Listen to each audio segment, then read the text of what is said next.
Okay, everyone, welcome to an episode of Beespod Live.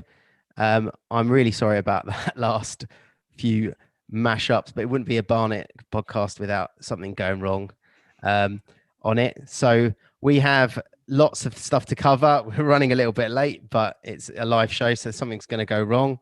Always will do. I want to introduce to you my some of our guests.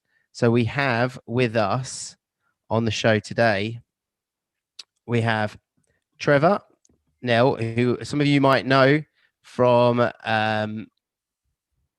his what's called his interviews. We've got Matt Loudmouth Fisher, got Ben Young, and we've got my normal co-host Iain, who seems to have frozen again.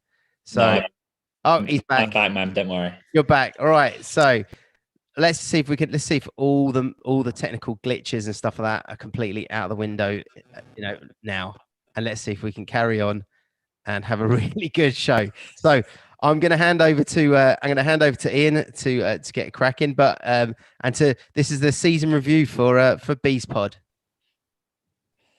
Thanks, man. I'm sure some of us were wishing that those technical glitches took place more often when Barnet were playing. So we wouldn't have some of the football we watched this season.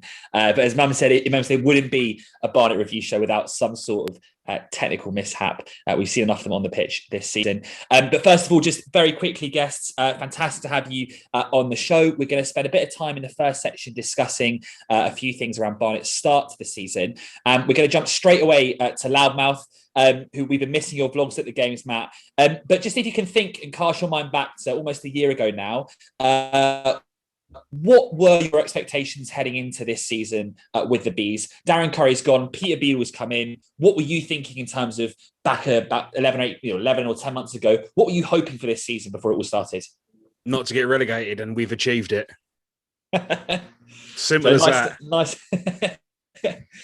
Okay, starting us off with the high expectations. Well, that's it. I mean, we shit our way into the playoffs last season, and we've done it again this season, not getting relegated. It's fantastic. Yes, I mean, I think we certainly benefited from the regulation changes. I mean, Trevor, you're a man with your finger on the pulse when it comes to all matters non-league. Going into this season, were you a bit worried about some of the recruitment that was going on? Were you confident Beadle was the right appointment at the time, or do you feel that actually things played out pretty much how you thought they would? Played out exactly how I thought they would go, to be honest. I don't think he was the right appointment. His recruitment to start with, Nugent, Preston, good pedigrees, both of them. One turned out to be an absolute flop bar, probably the last 3 or 4 games when he came back in.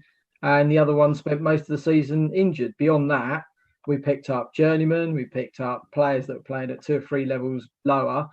There was nothing to suggest that we were going to finish probably anywhere higher than probably 6th from bottom. And the more the season went on under Beadle, the more it looked very clueless. There wasn't much patterns of the play, and it did get to a point in, I would say, probably after the Woking game, where he looked as if he'd run out of ideas already. I mean, Ben, thinking back to the start of the season, then some of the early performances, we had that sort of slightly difficult opening start to the season against Eastleigh. That sort of set the tone, certainly in the first 4 or 5 games this season. When did you start feeling that this wasn't just a bad run of form, but actually some sort of more fundamental issues going wrong? Oh, that's an interesting question. I think definitely around the time of the Woking game, the fact that we played against 10 men for about 70 minutes and lost 4-1. I mean, that shows something pretty fundamental. I think. Yeah, so it seems like things were fun. Sorry, go on, man. Yeah, it just seemed that up from then on we were on this slippery slope, and there was no. Fonguk and Richards were out long-term injured, and that meant we lost any semblance of control in midfield, and it just went from bad to worse from then.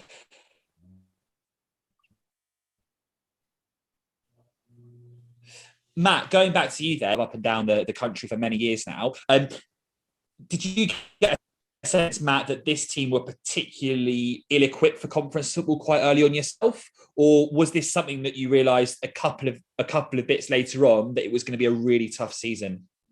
I think it's going to be a tough season from whoever came in after Curry. If the rumours were true that TK was looking to cut the budget down and try and sign players between £500 to £800 a week, you're not going to get Champions League football players from that. So you're going to get your very budget players. And it's kind of like, what type of players do you want then? Do you want your workhorses? Do you want to go for someone a little bit, as we've said about journeymen who might give you one season, but are they in it? Is there art in it? Is it a paycheck for them? So it was always going to be a tough season for us from the word go. And I'll be honest with you, I found it very difficult to connect with my football club this season. 6 managers in one season, I think. Is that a record for even us? All of these players. It's like me playing Football Manager, just signing loanees and people on trial, just throwing shit at a wall and hoping it sticks.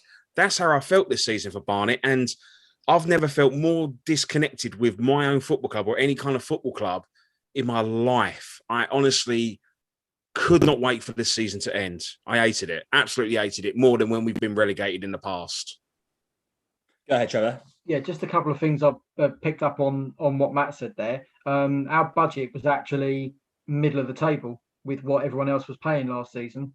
So we've either spent it on dross and crap and not very well, for that point. And I think as well, with you saying that it was going to be a very long season, I spoke to Ben Streven after Eastleigh played us first game of the season and obviously hammered us in that second half. I spoke to him the day after and he said it took them 45 minutes to work out how to get through that back line, which is what they did at half time, told their boys what to do, and bang, 4 goals went in. So I think from that point on, you could see it was going to be just an extremely long season because it was just going to be that easy to pick us apart. Ben, did you feel that what sort of Matt was saying there around the fact that we weren't able to get into the stadium and that disconnect with the side, did you feel that coming through in the early part of the season as well? Oh, definitely, very much so. And definitely felt a difference in the 4 games that we were actually able to go to.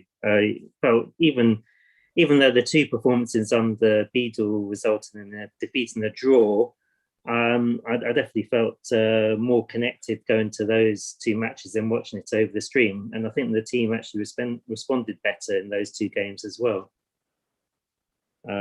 So yeah, it was very Matt, hard. That's all right. Matt, Em and I discussed at sort of the end of October, I think we were picking up a couple of points. We had a 0-0 draw away at Wrexham. We then had the FA Cup win against Burton. Were there any sort of highlights that you thought in the middle of October that we might turn this around? And do you think that we kind of gave Beadle the right amount of time after he was appointed? Or, do you feel that actually we should have sort of made that cut a little bit earlier even?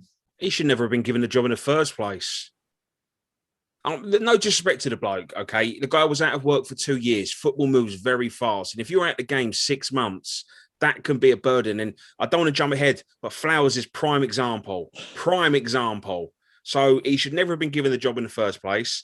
And no, I didn't see any relief in like, oh, we've beaten Burton, we're going to turn the... No, it was never going to happen, mate. Simply, they didn't want to be in that competition. Yeah. I mean, it was scraping the barrel to say that a 0-0 draw away at Wrexham is the highlight of your season. But, it's been a season of many lows. Trevor, I guess with you then, we've talked a little bit about Beadle in the past. What do you think?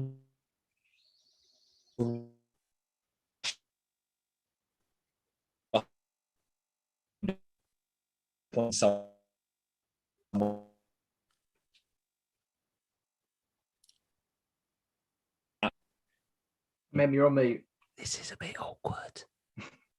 It's all right, Ian. What's called? He's frozen.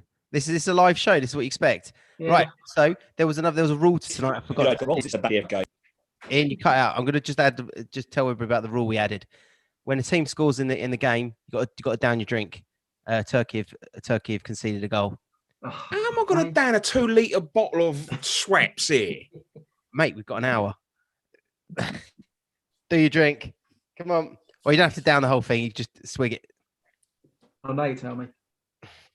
I think I jumped off at the right time there. No, now's your forfeit. There we go. Well, there'll be plenty of those with my internet connection. Sorry, Trevor. I was just asking you. I don't know if you got the chance to answer that. Whether or not you felt that Beadle was ever the right idea. Was there any chance that was ever going to work out, or was it doomed from the moment it started? No, doomed right from the start. Simple as Matt said. There was a few people that really wanted the job. Hendo wanted it. Kevin Watson would have been a better choice than Beadle. More current. He'd spent a bit of time at Ebbsfleet. He'd done well there. I think he would have picked up a bit more. I believe Flowers did apply in the summer and didn't get it as well, which then beggars a belief. Obviously, went off to Macclesfield, and then you think, well, he then comes in 4 or 5 months later when the damage has been done, the rot set in, and he got a bit of a job really to turn it around. But as Matt said, out of the game for 2 years, Gloucester based, not going to know very many London players around there. And having spoken to a couple of Hereford fans as well, I know that he didn't actually need to work full time. His other half's got a very good job that pays well, which is why he's always done part-time football. So just right from the very beginning, he was so left field as well. And I'd love to know what he said in his interview that got him ahead of some very good people that I know interviewed as well. So, credit to him for that, because he's obviously, he's spun an absolute good one, in my opinion, compared to what walked through the door that he was signing, after that. So, never going to work. If nothing else, TK's got some good experience of asking interview questions this year. For me, go on then. No, go ahead. I don't know whether you remember him from when he played for us on loan. There's such a contrast to how he was, this very aggressive centre forward, busting his way through defences, compared to how he came across as manager here. It was astounding. I found it really, really, really strange. And I agree with you. And just plugging myself, the YouTube video I've just dropped today just actually points out, just because you can kick a ball, don't mean you can teach the game. There you go. Look at that. I've got it in. Have some of that. It's good to hear, Matt. It's good to hear that the lockdown hasn't changed you. I think I think we've sort of looked there at the end then of the Beadle era, and we've looked at sort of how things were going slightly downhill. Were there any sort of bright sparks in the early part of the season? We've talked about, and we'll come on to later on in the show, some players like Loach and Petrasso, etc. But were there any sort of moments at the start, Trevor, that gave you any cause for optimism at all, or was it all just a completely bleak first few months of the season? Just those two, Scott Loach and Michael Petrasso. Beyond that, you couldn't really see much else. So Preston was out injured. Nugent just had a mare after a mare after a mare. We couldn't settle on a proper right back, which obviously became a theme right through the season. And we struggled at left back as well. So if you can't stop the goals going in, it doesn't matter how many you stick in at the other end. And obviously our deficiencies at the back, which came to the fore in the very first game, just carried on all the way through. So those attacking players that possibly there might have been a player in JJ Hooper, he just wasn't going to get the service because we were concentrating too much on trying to not ship goals, and we still ship goals anyway. So we moved then from the Beadle era, which sadly drew to a close after yet another heavy defeat, to the appointment of Tim Flowers. Loudmouth, I don't know if you know, but he actually used to manage Solihull. I don't know if you mentioned it before. He had quite a decent team there. But I didn't know that, mate. No, I did not know. I'm so glad you've told me, because that's the first time I've heard of that. It didn't quite work out. Now, it's easy to be captain hindsight here, Matt, but when he was appointed, were you one of the Barnet fans that saw this as an optimistic thing, or was it, for you, were the alarm bells ringing when you saw the fact that he'd been out of the game for a little while? No, I was chuffed. Honestly, I was over the moon. I thought he should have been the one who should have been appointed in the first place. Apart from other people that applied, I felt here we go, we've got a great manager who, again, pretty much like Beadle regarding the interview, talks the talk. He's going to give them a rocket up their arse. They deserve it. Let's go out there and show some fight. And it just went like a lead balloon from the word go. It was just like, do you know what? End it now, because we're just fucked. I mean, it's sometimes it's that simple. Ben, I don't know if your next managed to recover from, watching the screen as the ball went up and over. At some points, there weren't enough camera angles. Not even a 360-degree camera angle would keep the ball on the screen. When you started watching that style of football, Ben, what were your initial reactions? Did you think that this might be a very brute brutal route one way out of things, or were you kind of a little bit suspicious when you started seeing what was happening on the pitch? I mean, the way he explained it in his initial interview, it did sound very alluring and straightforward, and that this could be a way out of our predicaments. But yes, the reality was rather different. It just meant the ball was coming straight back at us, and it was that I'd say it was worse viewing than the Beadle matches. At least the ball was on the ground some of the time in the Beadle matches, even though our defence was like a sieve. And he didn't. The defence was actually worse, I'd say, during the Flowers era, because they were under so much pressure all the time. Something had to give, and of course Nugent's infamous performance against Bournemouth is a case in point. Yeah, still gives me nightmares, that. Trevor, I mean, you watched obviously a huge amount of Barnet, probably more than all of us this year. What did you notice as being the main change from the Beadle to the Flowers era in terms of performances? Well, I think the only thing to say was it was more minging than what the Beadle era was. You can't say more than that. I had to get it in. I had to get it in, yeah. Well, somebody had to, didn't they?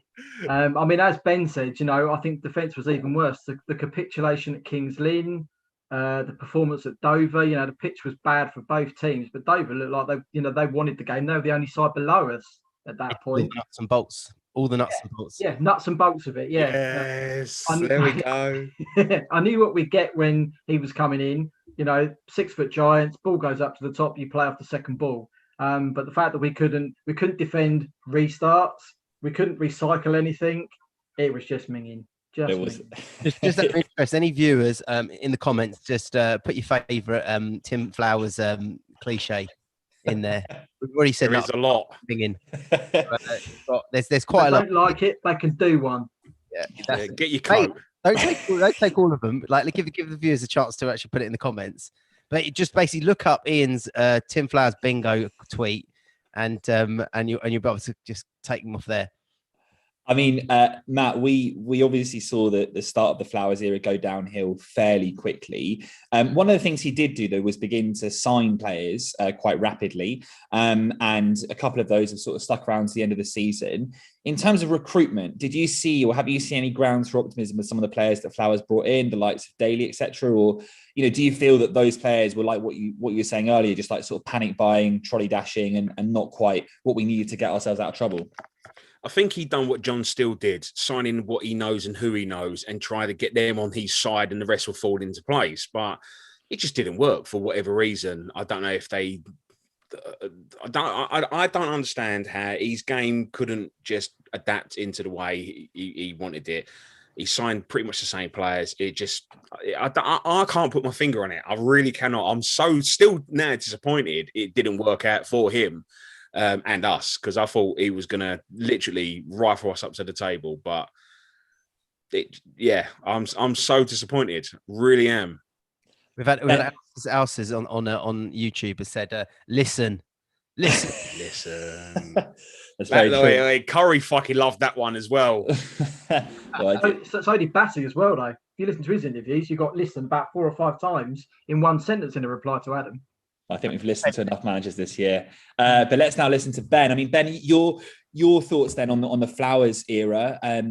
It just didn't seem like things were moving forwards on the pitch. And that's when we sort of began to hear the first murmurings of furlough, etc. In a season of quite a few lows, was the Flowers era the lowest of the low? And did any of those particular performances stand out as summing up everything that was going wrong? Yeah, I'd say it was the lowest of the low. I mean, even the one win we got, the performance was not. It wasn't great. It was pretty much hanging on for the whole of the second half. It's just the fact that we were unable to put concerted pressure on the opposition for any period of a match that really marked it for me. I mean, I didn't watch the Kings Lynn match, but that to me must be and the Dover performance. I mean, I saw the highlights of those, and the defending was proper minging. Yeah, Michael Gash certainly had a good lockdown, and he enjoyed himself on the pitch even more. It was a pretty bleak era. As we sort of draw to the close then of the first section, I guess we've got a few things just sort of from both of you. We're just going to jump, all three of you. We're just going to jump ahead then. Just from all three of you, looking back on this season, what are the kind of key lessons that we can learn, particularly from the first half? We'll start with Trevor, then we'll go to Matt and then to Ben. Just what mistakes do we not want to repeat going forwards into the next season before we move on? Point quickly, recruit sensibly, have a good pre-season, players fit at the start. You then got half a chance before you even kick off. Simple as that. Yeah, it's 5 simple things we just didn't do this season. Matt, what about you? Spot on. I'm not going to say presentation for some reason. Preparation is what I'm trying to say. We were so slow in getting pre-season done last year. We dragged their heels. If it was due to the stupid C word, I'm not going to say it because you'll get demonetized and all that lot. But spot on what Trevor says. Can't agree with it more. And Ben? I think during matches you need to have a plan B as well as a plan A. Yeah, and we just didn't quite have that. Well, guys, it's been an absolute pleasure having you on. Sorry for the late start. I think Mem is still looping somewhere in the outer universe over and over again.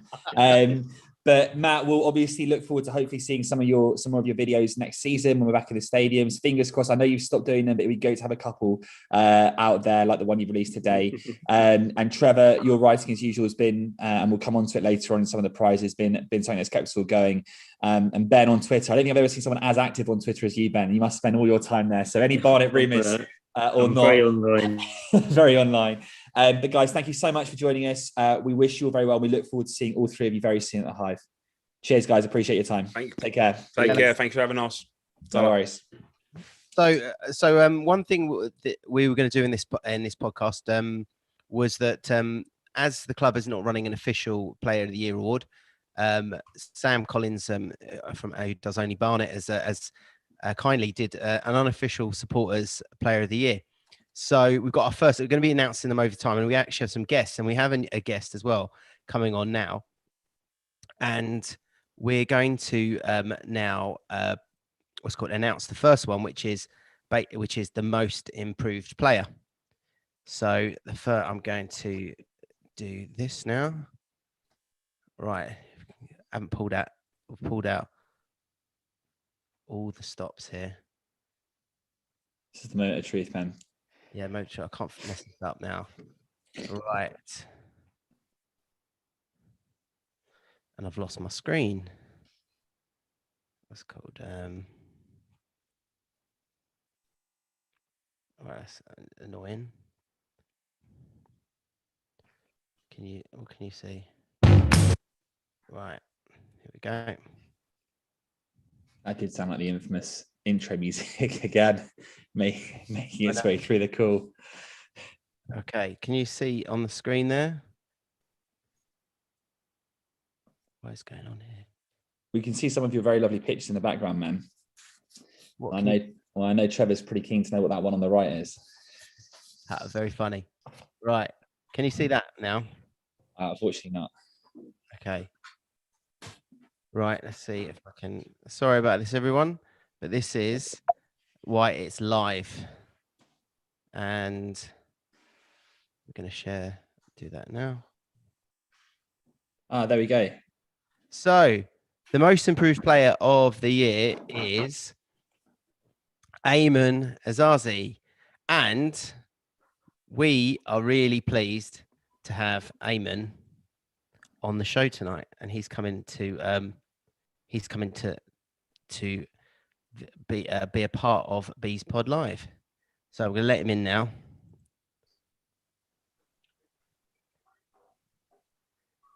Hello, Eamon. Can you hear us? Hello. Hey, Eamon. How are you? You right? Yes, good. How are you? Good. How's your face? Yeah, it's not that much better looking, but its swelling's gone down a bit, so yeah, it's good. Oh, brilliant! Now. Eamon, thanks so much for joining us on Beespod. Congratulations on winning. We don't have a prize, but there's people out there who will watch this and will acknowledge that you came into the side after Scott left. And I mean, he really talks you up and says that he thinks you're going to be a top goalkeeper. And you came in really well, and then you headbutted somebody's foot or something. And, yeah, something like that. So tell us a little bit about yourself and what where you're from, and how long you've been at Barnet and about your short your career as a professional at Barnet. Tell us a little bit about yourself. My mum's from Belgium, my dad's from Algeria. I've pretty much lived in North London my whole life. And I joined Barnet as a scholar under 16s. I wasn't at a professional club before it or anything. I was just playing Sunday League. And then, just joined that 16, playing youth team, got on the bench a few times. And then this year has been probably the best year because I've been on the bench consistently and stuff. And I've obviously played a few games now, which is good. So yeah, it's been good times. Oh, excellent. And so you're contracted till next season, for next season. So hopefully we'll see you fighting it out for the number 1 position. Have you had a chance to meet Harry Kewell yet? Or no, I haven't. I haven't been in to be fair, because I spoke to the surgeon Monday, and they just said, look, you can start getting back into the swing of things. So pretty much just taking my time, making sure I just get it right and stuff. Ace. Well, because we're whizzing through this, but it was just a case of, thanks ever so much for dropping in and saying hello, and congratulations on being the most improved, unofficial, most improved player of 2021. Yeah, thank you very much. Take care. Take care. Thank you. Summer. All right, bye. I did enjoy Eamon's camera angle there. I'd imagine that what it must be like to defend in the box against him, sort of looking up. But it's fantastic having contracted for next season. I think he's going to be a real asset. We've still got Trevor and Ben on the show. Just briefly, guys, just to chime in while Mem is sorting out the next bit of tech. Thoughts on Eamon this year, Trevor? We've only seen him a few times, but he thoroughly deserves that award, I think. Yeah, I think so. I think what I liked, I can't remember which game it was exactly. I'm trying to think which one it was. It might have been Chesterfield. When I think that wasn't his greatest game of the season, but the way he recovered from the mistake he made in that game as well, you wouldn't have thought he'd just let a soft one through his hands. And for a 19-year-old, the command of his box, his kicking, his shot stopping. I mean, Loachy rates him very highly, as he does James Callan as well. Next season, whether Harry decides to go with a bit more experience or whether Eamon's going to have the number 1 jersey, he's going to be an able backup, even if he doesn't have the shirt himself. Brilliant. And Ben, just echoing that, I guess similar thoughts to Trevor. Yeah, he seems to be very mature. Seems to have lots of confidence in himself, which is that's very important for a goalkeeper, especially when things can when you're under a lot of pressure. Well, they certainly were. They need to find a club that puts them under more pressure than our back four. Mem, back to you. Right, so we've got another award. This time we don't have the guest on for this. So this was for the goal of the season, and this one was won by Anthony Wordsworth, and we have a clip of the goal here to show you what goal won the goal of the season. Baker Richardson and Wordsworth will let fly, and what a goal that is from Anthony Wordsworth. So, I mean, to be honest, I was right behind it, and it was a banger. What a goal that was! Definitely, the highlight was of the Flowers era was that goal in that first half. It was just an incredible game. I think the XG must have been about 0.01 for us, but we somehow managed to get a result. And again, a great player and someone that I don't think will be with us next season, but actually provided a bit of quality and actually helped us out when we needed it most. Right. So our next guests are Sam Collins and Carla Devine. Can you hear us? Hello. Is anybody there? Oops, I don't want that shit. Sam, what a flag. Like it, Sam. Like it. Supporting the what's called the manager. And we got Carla as well. Hey, Carla. Hi. Are you there? Am I here? Yeah, I'm here. Hey. How are we all? Yeah, can hear you loud and well. Perfect. Excellent. Iain, I'll hand over to you. Well, Carla and Sam, thank you so much for joining us. I mean, I think, Carla, everyone around Barnet has missed your positivity this season. I think even you have been tested by what's happened on the pitch, and Sam, I know you have as well. I mean, we'll start with you, Carla. I think we're now this way through the season insofar as we've gone through the tail end of the Flowers era, and we've gone through the Beadle era. At what point, though, just jumping back a little bit, did you start realising that things were seriously wrong with the football club we love? Well, to be honest, it was clear fairly early on in the season. But if we're kind of jumping through to the Tim Flowers era, then what were we? 10 games we lost on the trot or something. I mean, it was fairly clear how he couldn't handle the club. He couldn't handle the players. He couldn't handle the pressure. You could see a man that was slowly cracking up, that was losing every aspect of control. Every post-match interview seemed to get worse and worse. This was a man that was slowly disappearing over the edge. It was really quite sad to see in some ways, because he did come in with a strong CV. Everything he'd achieved at Solihull, there was so much. I was confident that we would see something, just a vast improvement and something to take forward into the next season. But it was just horrendous to see how quickly the poor bloke started cracking up. It was, I felt quite sad for him in the end. He really just couldn't handle it. And the last couple of interviews he did, it was quite clear that that was it. He just had enough. He wanted out. We all wanted him out. It was just time to go. Sounds like a trailer for a sort of dystopian film, that Sam, something that Trevor would be proud of. It was indeed. Carla, what about you? I mean, surely your positive must have been tested a little bit by that Flowers era. Yeah, with Beadle, and I don't want to be offensive to him, but I didn't have that much hope, just because he had a short time to build a squad. He had been out of the game for a while. He wasn't experienced at this level. When Flowers appointed, I was like, oh, we're sorted now, this will be fine. And then I think it was in the Flowers era that I realised it wasn't fine. And I think, kind of like Sam said, as each game went on and as each loss progressed, it was just getting worse. And Flowers he had a plan A, but he didn't have a plan B. And when his plan A wasn't working, he didn't know what to do.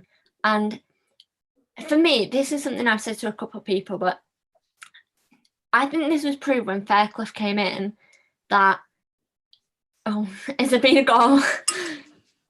It's just the Flowers era, Carla. We just need to drink to get through it. It's a shock the goal goes in. Turkey has conceded a third. I think this was proof for me when Fairclough came in. The players needed nurturing, and I think Tim Flowers was more of a tough love kind of guy. He was look, you're all rubbish, the fans expect better from you, which, okay, fair point, but I don't think that's what our players needed. I think that was proof from Fairclough coming in, Bassey coming in. I think that was proof when the fans were there, because even when the fans were there at the 2 games in December, I actually thought we played pretty okay, which compared to our results before then was much better. So I think for me, it was the Flowers era kind of when I got, no, this isn't going well, and kind of got the negativity in the season. I wouldn't say negativity, because I still tried to be positive throughout it, but it was probably the Flowers era when I was like, okay, this isn't going to improve, because I just think, as I say, he didn't have a plan B, and the player, his tough love, okay, that probably works with other people, but it wasn't going to work with our team, and it's not what our team needed. Yeah, I mean, the irony is we probably all thought that Tim Flowers would be a safe pair of hands, but that's what I thought. He wasn't. And actually, we had to turn to Barnet's very own magic grandpa just to bring a little bit of love, back to the club. And you could see as soon as Fairclough came back, he was only there for 10, 12 days or something, but straight away the players seemed to warm to him. The players responded initially. He was only in 3 games. We had a battling draw with top of the table Sutton, albeit they were down to 10 men very early, but you could see something different. A late defeat against Stockport, but even for kind of Uncle Paul, by the 3rd game, which was I think we were beaten quite heavily, then even he just put his hands up and said, look, ultimately players are crap. They just can't handle it. It's just like, in the nicest possible way, they're all lovely people, they're doing everything for me, but they are just not good enough. And then in many ways, that's when the pin kind of dropped it. Our players were not good enough to cope with this league, all 37 of them. And the sheer absurdity of that was ridiculous. And that was only the players we had on permanent contracts. So, I absolutely, I'm Paul Fairclough's biggest fan. Absolutely adore the guy. I think he's brilliant. I love that kind of teacher, cultured, intelligent football manager. He's done wonders for us. I love the fact he came back. But for him to put his hands up after 10 days, I know he's only in for a short time, and just say, I'd rather leave the club without a manager for a few more games, said everything. He just couldn't do anything. I was going to say, for me, this season was probably a mixture of players and management. I think it's fair to say, and I think if you look at our retained list, it's a reflection of this. A lot of the players we had this season weren't good enough for the standard we as fans expect. But I would also say the fact that, Fairclough, if you remember that Bromley game and even the Stockport game when we lost, those performances were much better.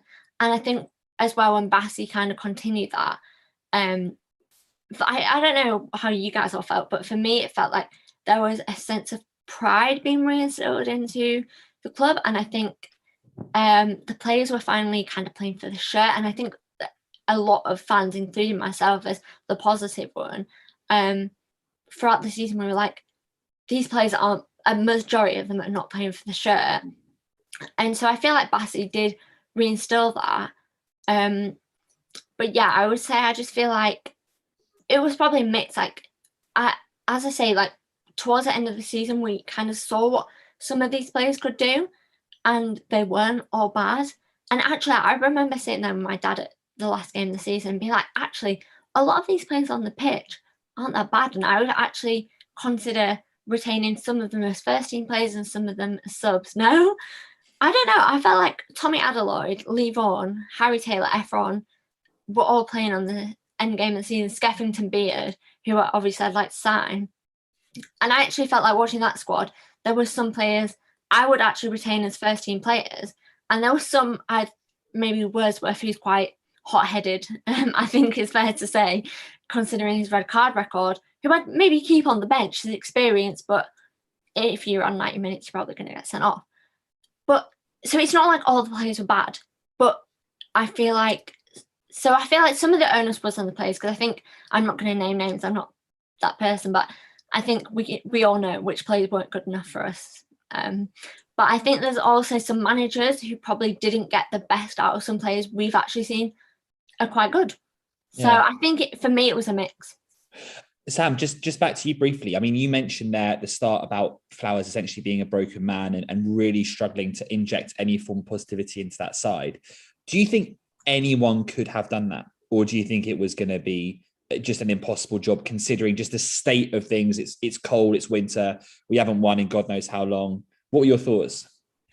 No, I mean, he obviously came in, he had his own approach, he had his own style of football. I don't think anyone quite appreciated how archaic it would be. It was the most primitive type of football that I'd seen in a long time. And being blunt, but when he was in, it reached a point I was like, well, even if this is lockdown, I just can't hack this anymore. And I cancelled my season ticket halfway through. So I just couldn't even bear, despite the fact we're stuck in our houses in the middle of January and it's depressing and everything's just wrong with the world. I couldn't bring myself to watch Tim Flowers' Barnet, because there was just nothing that could bring you up or pick you up. Everything he did, I mean, he reduced everything to a very basic level. I mean, obviously, I'm not a football coach, but the style, the hoofball, and his inability to bring any type of footballing passion, well, not passion, but ability out of any of the players. I mean, ultimately, the players on the pitch wanted to play football, but he created a system that wouldn't allow them to do it. And it was fairly horrific that he was in place almost for so long. It was quite soul-destroying as a Barnet fan, that entire period. And the fact that, I mean, I was quite glad not to watch the last few matches of his tenure. I only kind of rejoined when when Fairclough came back in, because it was just it was the lowest point that I've seen in the football club in the 30 odd years that I've been supporting them. I've certainly never seen us this low in terms of league position, but in terms of everything around the club, in terms of the atmosphere amongst the fan base, in terms of the players just seemed so unhappy. And when you're so negative with everything you do, it was just rubbing off in every direction. And when the world around you is so negative, the last thing you want is for your football club to be so depressing as well.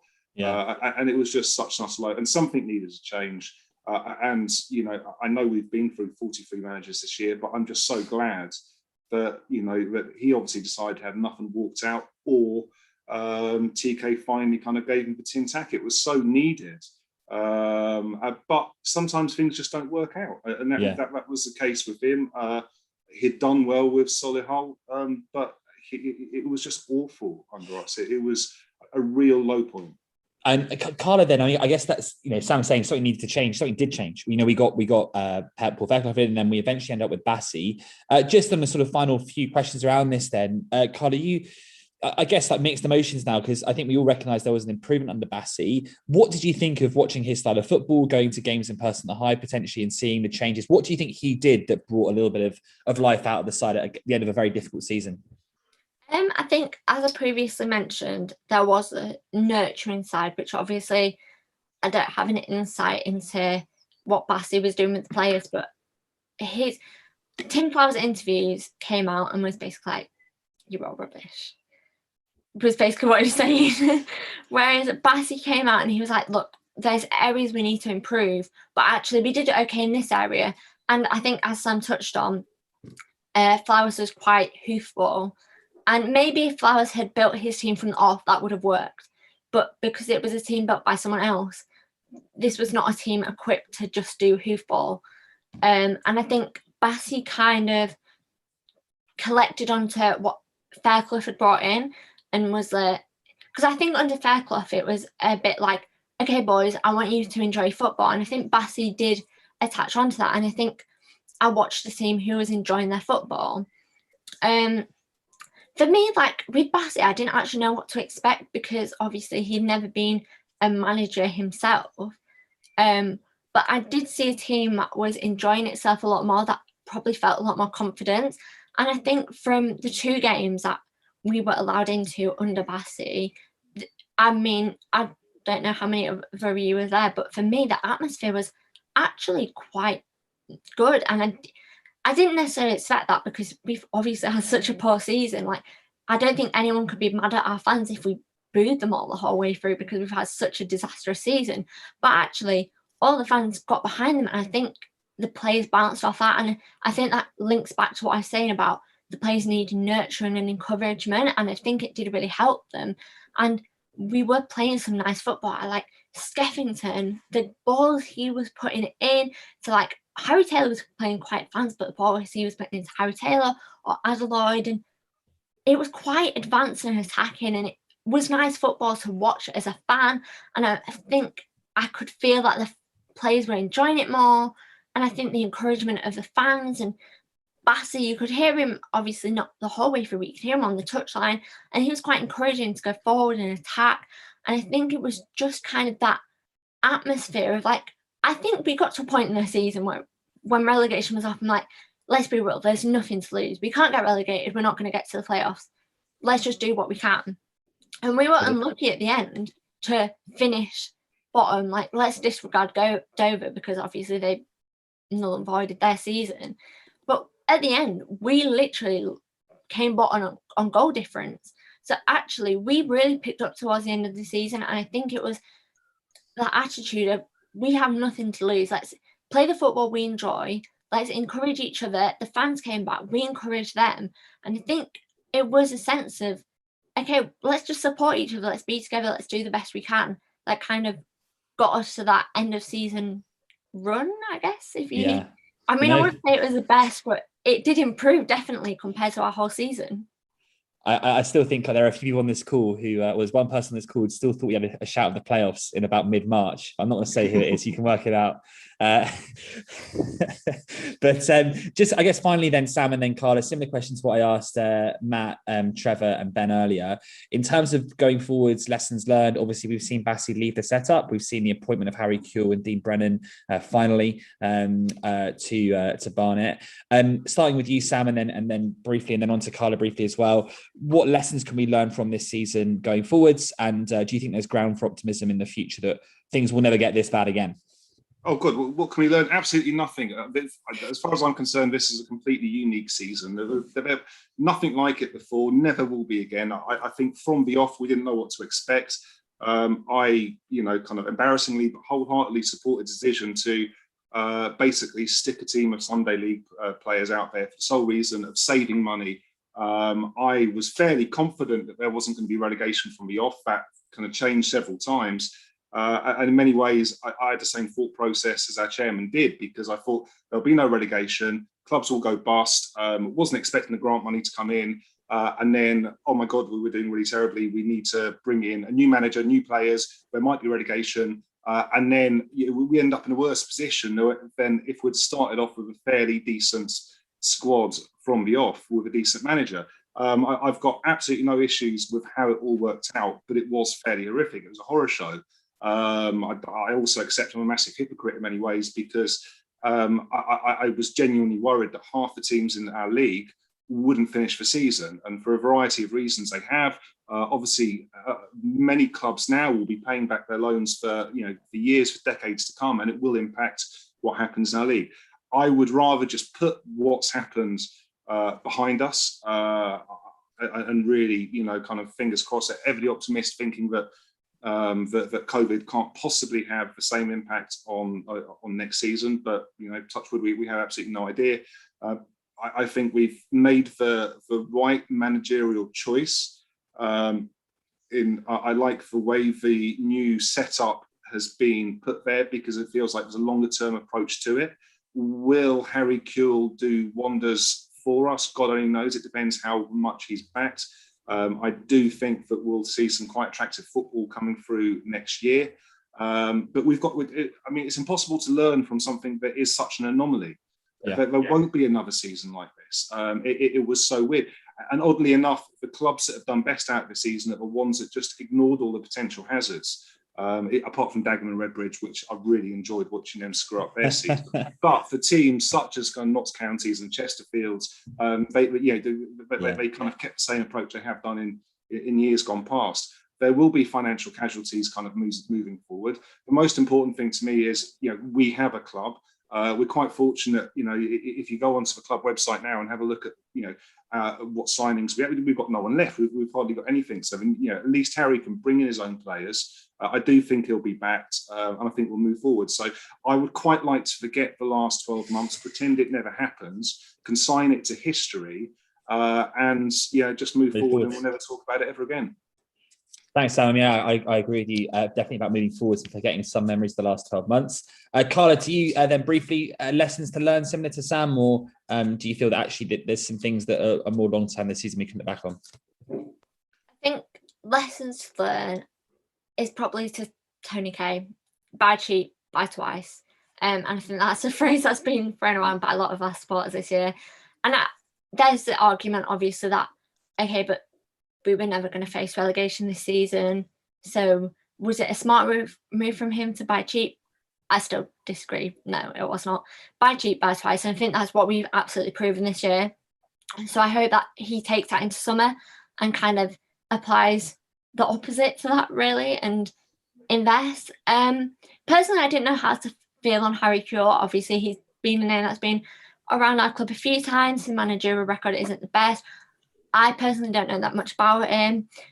I was shocked to see Dean Brennan come in as director of football. I thought I'd see one of them come in as manager, not both of them coming together, and I didn't expect to see Dean Brennan as head of football, as I say. One thing I hope is that there's not a clash of egos, because obviously they're both quite big personalities. But on the positive side, I do hope that between them, they'll bring in some good names. And I think if there's one thing Tony K will have learned from this season, it's to invest properly this summer. And let's be honest, like the supporters, him as a chairman, like from the podcast he did with you guys, he's sick of the National League. We've got to a point now where we're sick of the National League. We want to get out of this league. So hopefully he'll apply some of that logic and we can invest properly. Cure and Brennan can bring in some decent names. And I think Cure's got the kind of football league names, Brennan's got the non-league names. And hopefully between them, we actually bring in some decent players and we can get out of this league, because I think I speak for all of us when I say the National League, I always say this, when we come down to National League, it's for a season. We get some away days we haven't had for a while. After a season, I want to get out. And I think after this season especially, there's a lot of us that feel that. So I just hope that Tony Kay can kind of remember what happened last season. He went for the cheap option. It really didn't work. So hopefully he'll invest now and he'll see a future going forward. And I think that's what us fans want. And hopefully that's what he wants. And hopefully this season can be a lot better than last season, because let's be real, can it be much worse? Oh, you say that now. When we have Donut Gate Part 2, we'll find out just exactly how bad it can get. But thank you, Carla. Thank you so much, Sam. Carla, I know we'll hopefully you can both stick around for a little bit longer, but I know Carla got some work with you in a moment. Mem, back to you, please. Right, so we've got a few more awards to announce, and I've got another guest to come on, and so I'm just going to load this up. So this is a Supporters Award, and I'll leave this to Carla to announce. Okay, so before I actually announce the winner of the Supporters Award, I just wanted to give note to a few of the nominations, because I think everyone's really worthy and everyone deserves a shout out. So one of our shout outs was Chris Emery. Prior to COVID restrictions, he hadn't missed a Barnet match, home or away, in 13 games, which I think everyone knows is such an incredible achievement, and that it just shows incredible loyalty. So shout out to Chris Emery. Other nominations were John of the Hive Trust for the work he's done at One Stone Grove during COVID. The Village, who I'm sure we're all aware of, Stephen Bassey, Paul Fairclough, Lily Faulkner, who has now left the club, Gary Anderson. There was a lot of nominations within the Barnet Walking football team, because I know they've done a lot for people's mental health during obviously what has been such a hard time, and they've definitely helped a lot of people. The Only Barnet Forum has kind of kept the conversation around Barnet going during a time when we haven't played. Dan Whiting for his book, The Barnet Affair, which I'm pretty sure is available on Amazon, so go check out if you haven't. Our winners, we've kind of got two winners here. The first winner is everyone that ran a Barnet podcast during lockdown and the pandemic. So that's a shout out to obviously Beespod, who were on here. So Iain and Mem, thank you to you. Trevor Knell, who's also on here, so thank you to you. And Downhill Second Half. I know everyone's appreciated your podcast and kind of, as I say, keeping the conversation about Barnet going at a time where there hasn't been much to shout about on the pitch. Our other winner is Adam Rowe, whose official title is Media and Communications Executive at the Hive. Adam, on behalf of all the fans at Barnet, I just want to say thank you. You've done an incredible job this season. You've been a great hybrid between supporters and the club, and I think I speak for everyone when I say the communication between the fans and the club has improved. Your life in the Hive shows, you've really kind of put so much effort into them and made them something to be proud of, and I know a lot of opposition fans have commented on this, and you've just been so positive. You kind of take my role on the commentary online from the Hive, and you've been so positive, and I just want to say thank you on behalf of all the Barnet fans for your hard work this year, because it's been one of the only good things to shout about this season. So Adam Rowe, thank you. Right, and we have got Adam, and I'm just trying to get this working so that I can let him in. Sorry, I'm having a bit of a sorry about this. It's just that my cursor has it's a classic Zoom thing, really, isn't it? Yeah, it's classic Zoom. So Adam, well done. Hey, Adam. Hello. Evening. Congratulations. Thank you very much. that was quite the list, and when you put that list into perspective of some of the brilliant work that like John and the Walking Football team and the Hive Trust have done, makes you very, very flattered to have won the award. To be honest, a little bit very, very humbling for me. Adam, we've obviously heard a lot from you this season about Barnet, but we haven't heard necessarily much about you yourself. And I think for all Barnet fans, and we just say we're really grateful to have someone like you doing the fantastic work you do. We know it's not easy. We've got, people demanding statements left, right, and centre. We've got 50 million new managers, a new player profile to go up every day. But I guess just tell us a little bit about Adam. You deserve a bit of. We would love to know a little bit more about the work that you do, and if you could just sort of take us through like how you first came to working with Barnet, some of the stuff you do, some of the highlights for you this season. We've had a lot of the lowlights already this year, so some highlights would be nice from your perspective. So from my perspective, I came out of UCFB after doing a journalism degree, and within about 3 weeks found myself in my first full-time job at the Hive, doing London Bees, and then helping out on the Barnet side. Under that first season, and then of course the pandemic came and the big restructure, and I came in to help for the playoffs, which was fantastic. The Oval game has to be one of the best days I've ever had during my time at the club. It was just fantastic because it was the most classic Barnet performance of everyone wrote us off, and then Yeovil keep attacking and couldn't score, and we nick our 2 goals. I don't think I've ever let out a louder yelp from a press box when that second goal went in. And then obviously this year's been, I can't think of a word to describe it, just so challenging. For forgetting what's gone on the pitch, to set up streaming and volunteers and get things going, and all the issues we've had. It's been a brilliant challenge, one I've definitely enjoyed, and I'm really humbled to, as I say, to have been given the award. And yeah, it's been a great year in terms of what we've been able to do from a comms point of view, and hopefully we can keep improving, and some brighter days will be ahead. I mean, Adam, I don't think you could work for a club that gives you more experience than Barnet in terms of covering all manner of announcements. And I guess it must feel like you never get a day off. You just got through the end of the season, and then we have some more changes in the background. But I guess just to give the fans a sense of how things work with yourself and the kind of approach you've given to communications. Just over the summer, what sort of things can we sort of expect as fans in terms of being kept in the loop? We know that there are lots of changes coming up. Is there anything you can share around that, and sort of things that we can share with the fans as well?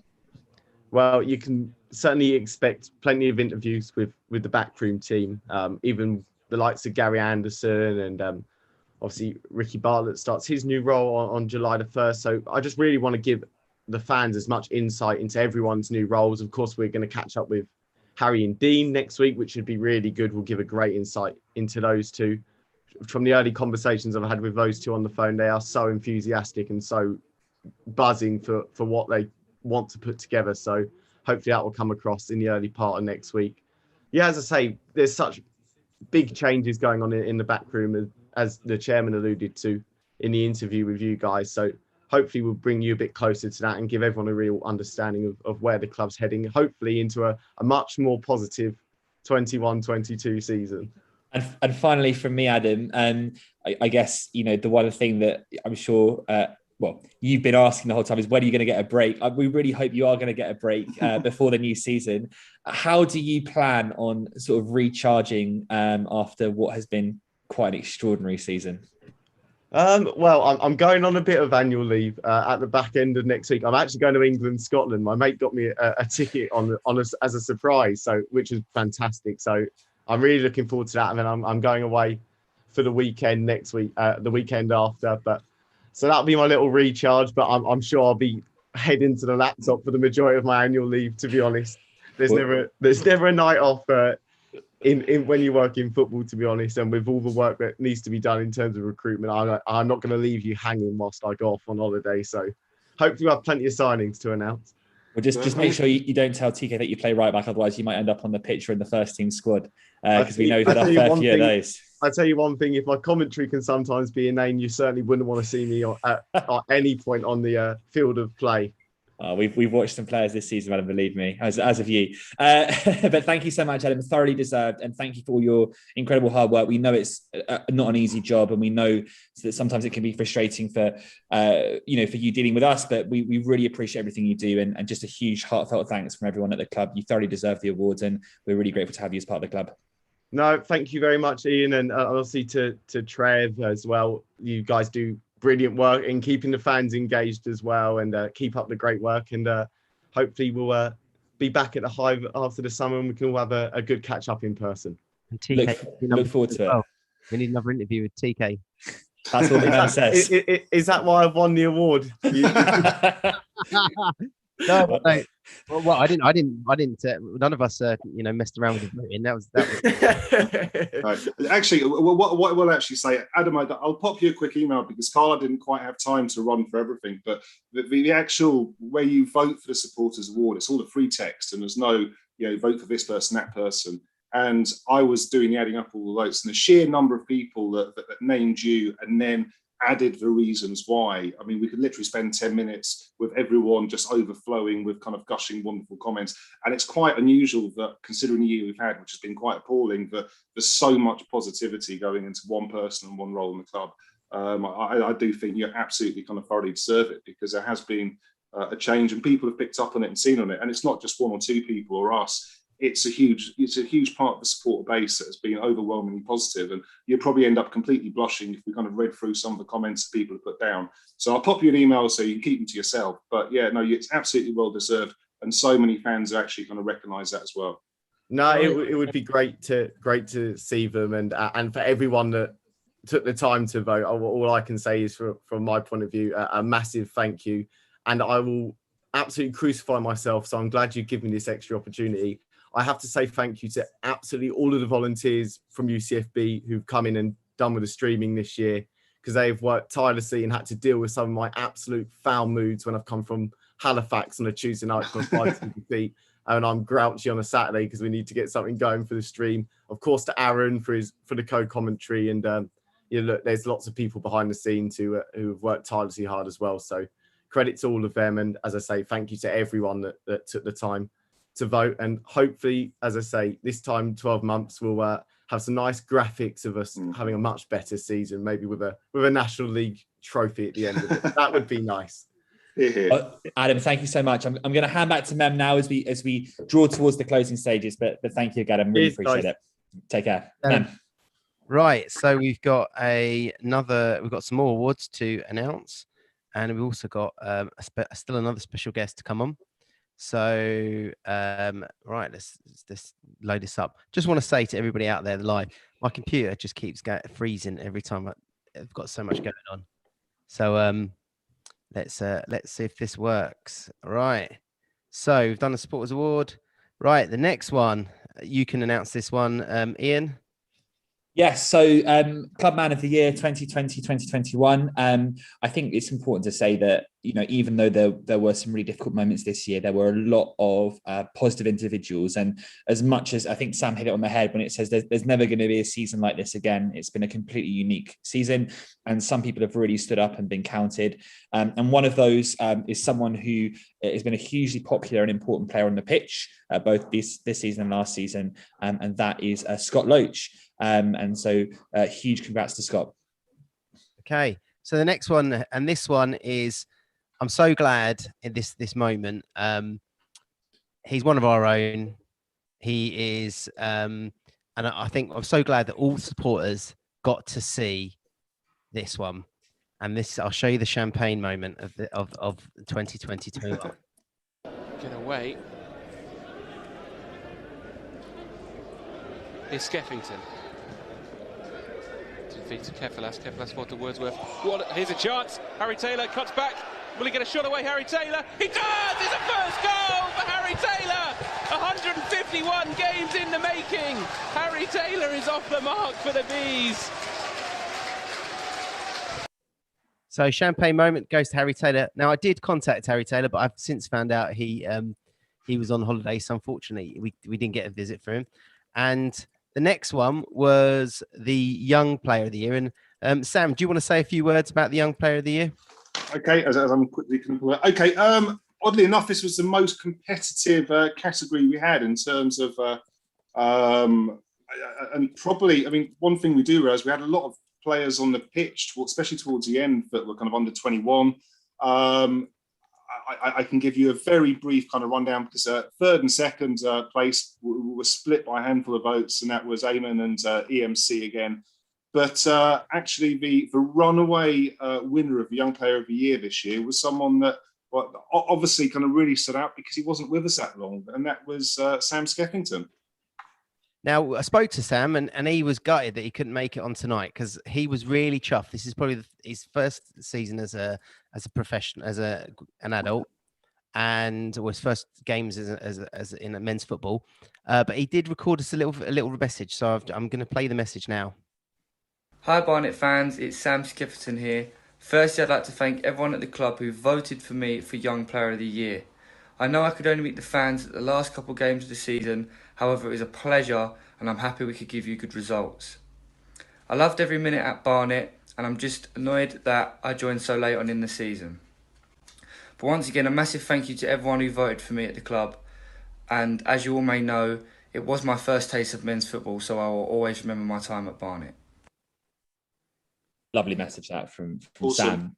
Yeah, that was from Sam. So, right. So, going on to okay. So we just got to line up the next guest who's waiting on. But whilst we're doing that, Iain, talk a little bit about what you expect coming out next year, and from next year. Sure. I mean, I think I'll sort of bounce around to those that are on the call briefly, just as Mem is getting ready to introduce our next guest. We've obviously seen a lot of change with Harry Kewell and Dean Brennan coming in. And I think, I guess from my perspective, the thing I'm really optimistic about is that we're keeping the model, the director of football and then head coach model, because I think that that's going to be more sustainable in the future.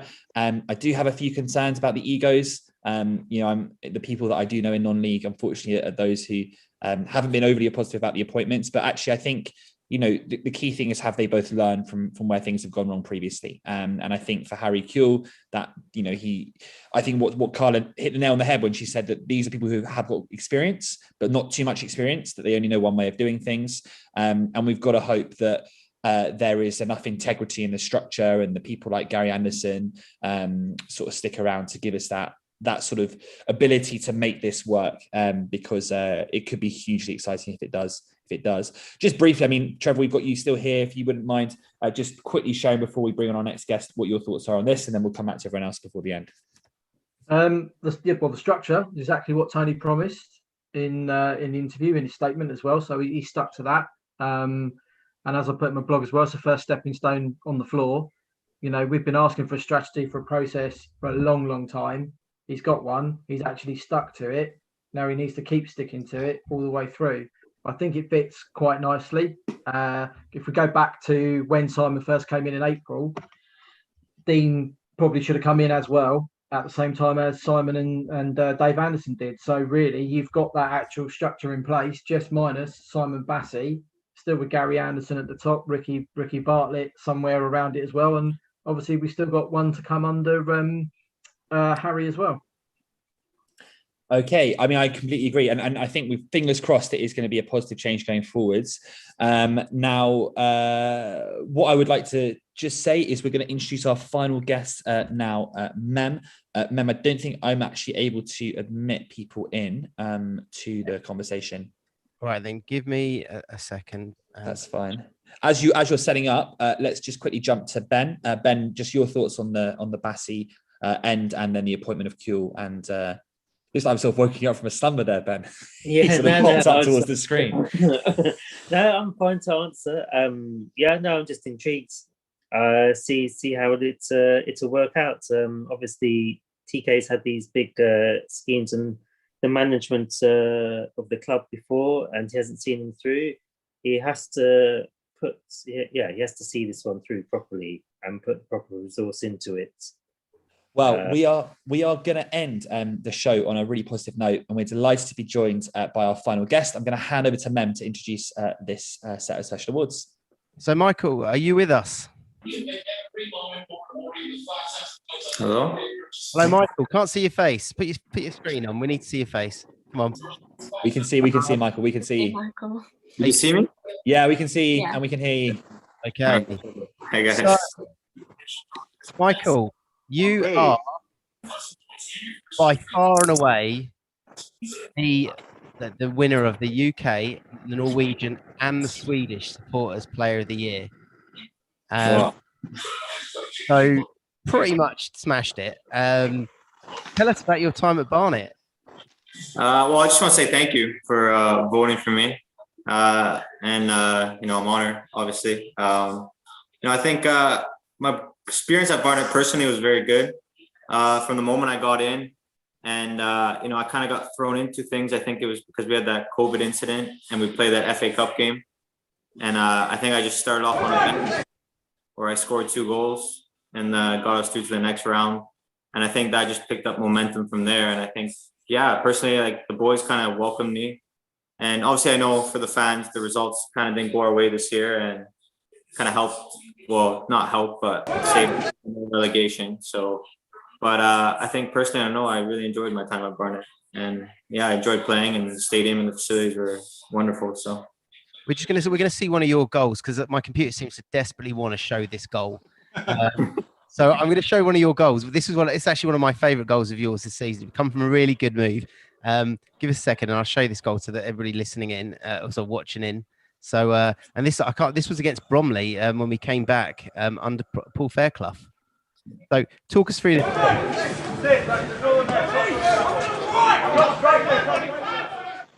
Can you hear me, Michael? well, well, obviously I know Mason Clark's really good 1v1. So I think I'm just kind of making my way to the box.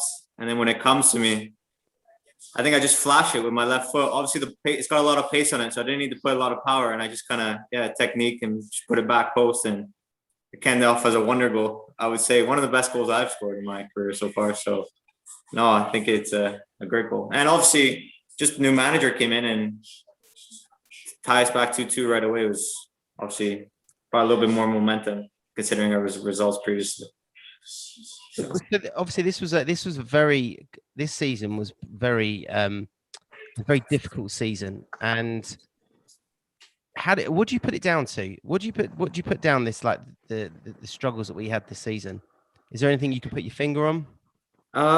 See, no, it's tough because this is the first time I've ever experienced having multiple managers. Obviously, I came in under the first manager, and at the time when I came in, like we obviously beat Burton at home and we tied Wrexham. I think the team beat Weymouth the game before, and so I thought, like, you know, we're off to like a good start, and there's a lot of positives going around the group. And then we just kind of got into a slump. And I think it wasn't the losing. Like, you can lose games 2-1, 1-0. But I think there was this time in the season where it was like 4-0, 5-0. And those are beatings. Like, those shouldn't, like, they can happen once out of a blue moon. But on a consistent basis, not normal in football. And it's hard to put it down because obviously, you know, the first thing to do is blame the manager. And, you know, you try to change it. And then it happens again, the same thing. And it's just a consistent pattern. And I think like it's I don't know. It's like you said, I think you guys were saying in the show before, like it's one of those seasons where, you know, it's rarely will happen and kind of happened this year. And I think, it's not kind of thing I put it down to. Like the boys, like even in the change room, we never kind of argued with each other. Like the boys were all good. Like every game we try out and go and try out. And then I think it's when they can see 2 goals, it's just you can see the defeat in the players. Obviously, when it's happening on a consistent basis, kind of mentally draining. So I think it was tough all around. I think as a team, I think maybe probably poorest season even I've been involved in. So I think it's one of those where obviously, like you said, you want to put it behind you, and I see the team rebuilding. So I think going forward, I think the goal should be to put this behind it. Like it didn't happen, and hopefully this doesn't happen again, right? Obviously, as a fan and as a player, you don't want to be involved in a situation where you're losing in bottom of the table week in, week out. So. But no, nothing I could put my pinpoint on it or blame anybody. I think it was just an all-around collective group. Just wasn't the best this year. Michael, this is obviously your first experience of English football. I mean, I think we'd all like to say No, it was at QPR. Oh, QPR, sorry. How can I forget? Sam calling me out already. Well, you'll know that Barnet is basically not a normal club. I mean, QPR is not that normal. I don't know when you were there, but that's not normal too.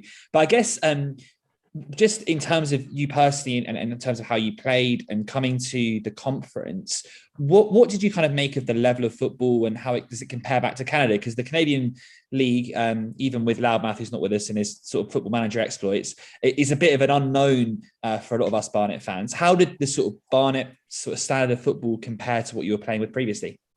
Yeah, I think, well, I'll be honest, I think Barnet football would probably be more competitive. I think the National League, obviously Canadian League, it's kind of just starting. We had one full season and then we had a COVID. Last year we didn't really play and we're having a second season this year. So like if I were to go based off quality and player wise, I think the National League would be like a little bit of a higher level. Obviously that's not disrespecting the Canadian League at all. It's just a starting league and there's some really good quality players in the Canadian League. But obviously on a professional level, I think the National League would be a bit like higher in a sense.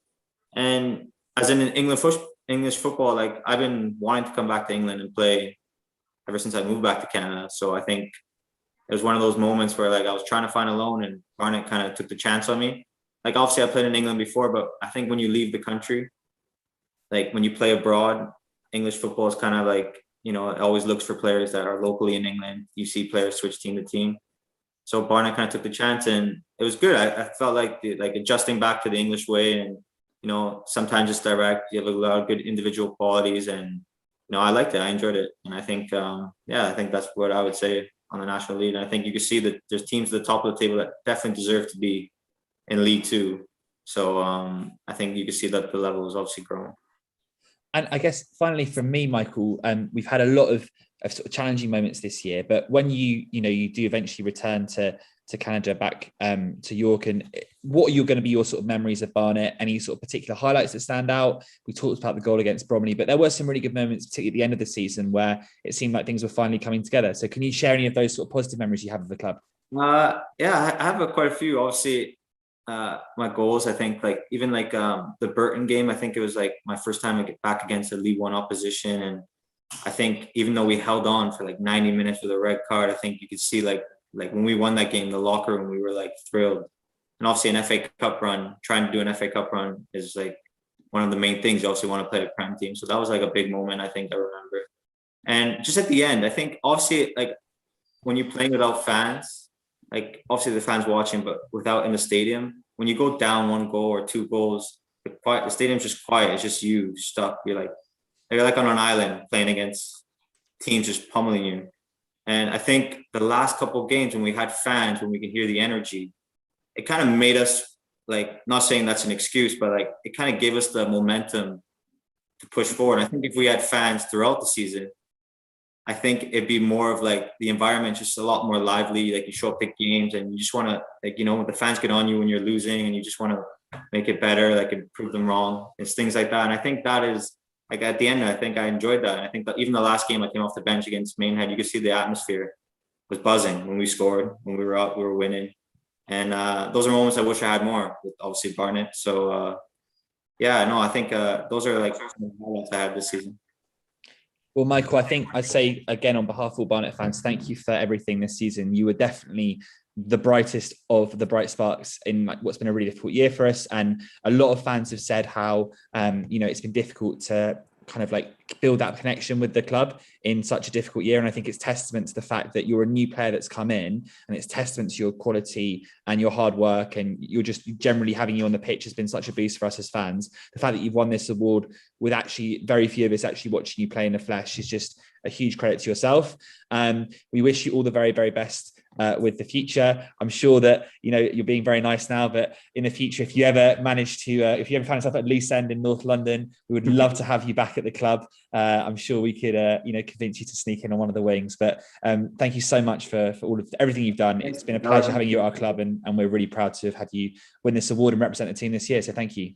Thank you. No, thank you so much for the votes. And honestly, it was an honor to play for the club, and maybe one day I'll get the chance to play again. Obviously, don't know what the future holds, but no, I would love to be back at the club one day. So I appreciate it. Any chance that anybody's had any conversations? I mean, we've got a certain Australian manager, Aussie Toffee.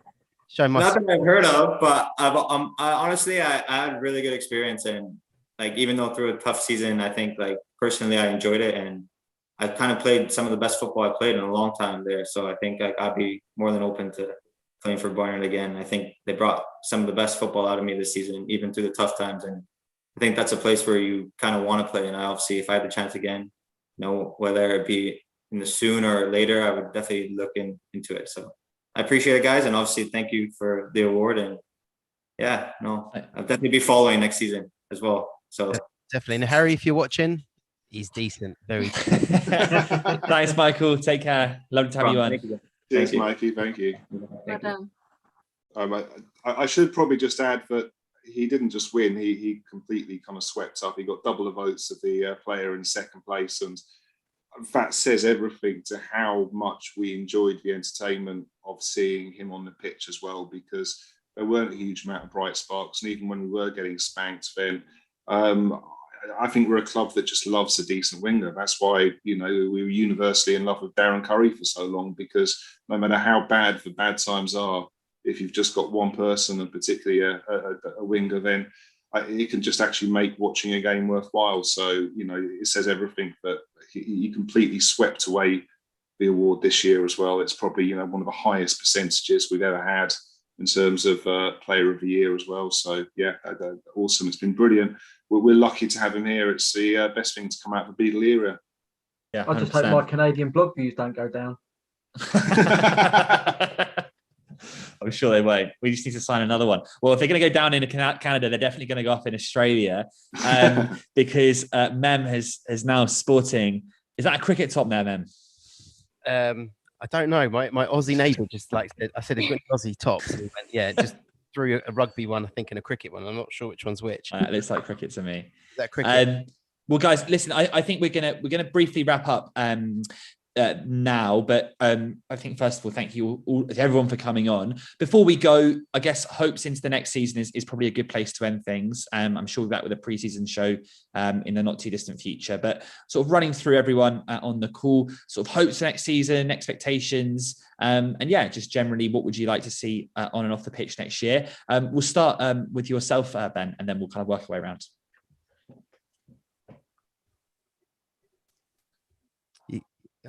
You're on mute. Yeah, you. That's you, Ben. Sorry. Me. Yes. Sorry. I thought you said Mem. Just a much more enjoyable season with a lot more wins and smooth running of the club off the pitch. I'm not actually expecting us to challenge for the playoffs or anything like that. I just want to feel that we are progressing towards that goal of getting us out of the National League. The right way, not the wrong way. Yeah, important clarification. Trevor? We've got a decent structure in management. So I'd expect if you spent money on that, you're going to spend money on players, you're going to have a good budget. I'm not going to say we're going to hit the playoffs, but, to be honest, if you're not in it to win it, there's no point taking part. So when I looked at what Simon was saying in his interviews at the end of last season, I'd have said if he was here this year, he'd be aiming to win that title. Simple as that. I'm not saying, there are a lot of good clubs in there and a lot of clubs done business already. I.e. Scott Loach heading to Chesterfield this afternoon as well is a massive one for them as well. But if we're competitive, we're not getting hammered every week, then to be honest, that's what we would have taken this year under anybody mid-table. So competitive, that's what I want. Sam? I've got slightly higher expectations after being so utterly disappointed this season. I would actually see the playoffs as a disappointment. I thoroughly expect us to piss this Tin Pot League next year. Carla, how do you follow that? Let's be Hamptons. Personally, I think I'd reiterate what everyone else says. As I mentioned, we have two pretty big names, one in the league, one in non-league. So I'd like to see us recruit well. I think, as been mentioned, Tony Kay has finally started putting foundations in place for a good setup. So I'd like to see that carry on. I'm going to put it out there, depending on who we sign this summer. So don't hold me to this because it does depend on who we sign this summer. I could see us in the playoffs, but that could just be my overly positive side coming out. But I just feel like after this season, we really need something. So let's just put it out here right now. We're going to get the playoffs, guys. We're going to do this. Mem, she's stolen your line. Where I think we're going to finish next season. Go on, Mem. What do you think for next year? 8th. 8th. I think I'd rather have 15th than 8th. I usually say 7th, but I'm going to go 8th next year. Shocking. Yeah. Shocking. Well, What about you, Ian? Me, I think I said I was actually going to put something out before Bassey left. I think after, if you look at a couple of the years, about 10 years ago or so, when we used to keep on surviving at the last day of League 2, we all said, oh, that's going to carry over the momentum. And we found ourselves back in a negative spiral quite quickly. And I do think it takes time to build a club. And I think the top 10 sides in the National League have all got a relatively stable core that have been there for 4 or 5 years or 2 or 3 years, and then some quality on top. So I just wouldn't underestimate the quality. I think it's probably a tougher league now than it was when we won it in 14-15. And so for me, I would genuinely take an acceptable performance of somewhere between, obviously higher than around about sort of 12th or so. I think if you finish 12th in the league, you're not doing too badly. So for me, it's a 3-year plan to get back into the league.